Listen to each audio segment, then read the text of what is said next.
Welcome back to the channel. So in this video, we are going to check the level of the transmission fluid on the Seat Arosa. So how do you check the fluid level of your transmission in a transmission where there's no dipstick?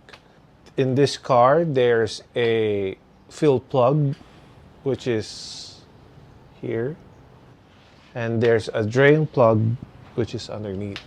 So the reason why we are checking the transmission fluid level is because we replaced the fluid and we topped it up. So we want to make sure that the fluid level is enough, because too much is bad as well as too little. We already filled this up where the fluid is dripping out from the fill plug. And the first step is to start the engine and then put it on drive and on reverse.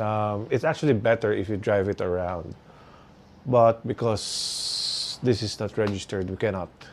I already lifted the car and put it on drive and step on the gas while the tires are lifted from the floor, and just let it spin. I think we were able to drive it up to 120 kilometers per hour, and yeah, that's ideal, because you want the pistons and the solenoids to be well lubricated with the transmission fluid.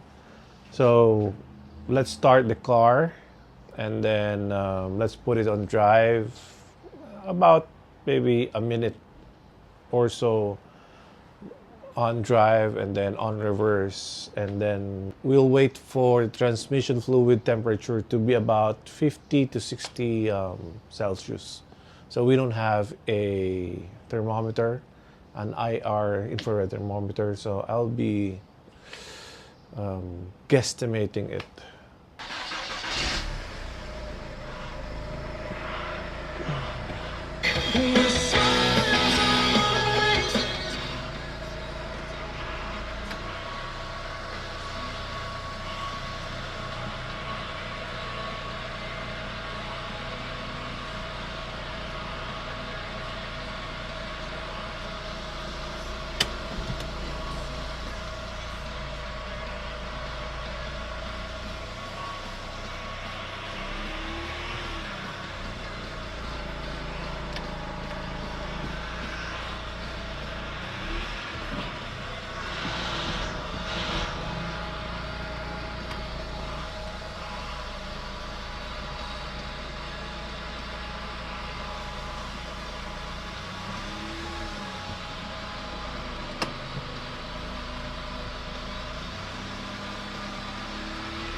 So when it's warm enough,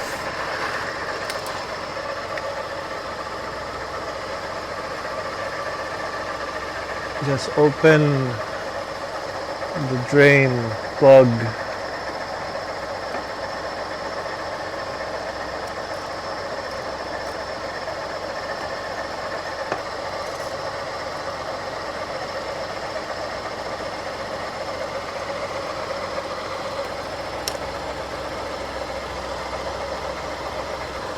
So from a steady flow to a flow like this, it's time to close it.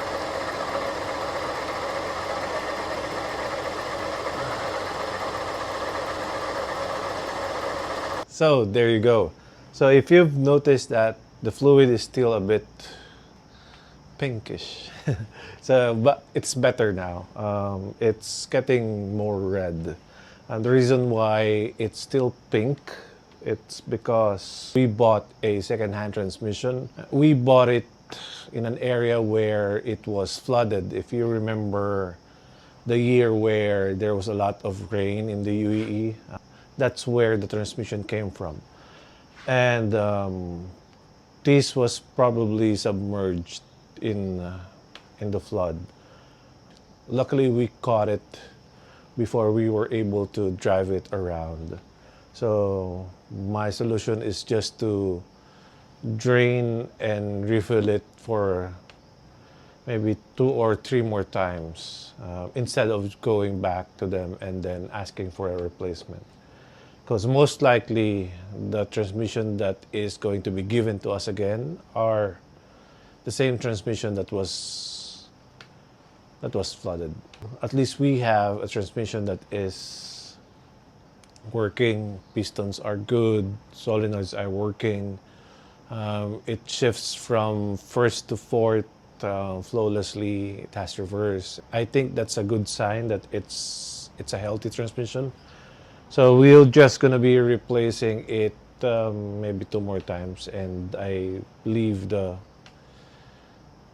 fluid will be clearer and clearer. It's not coming from our cooler, because if it's coming from our cooler, then it shouldn't be pink. It should be more greenish, because our coolant right now is green.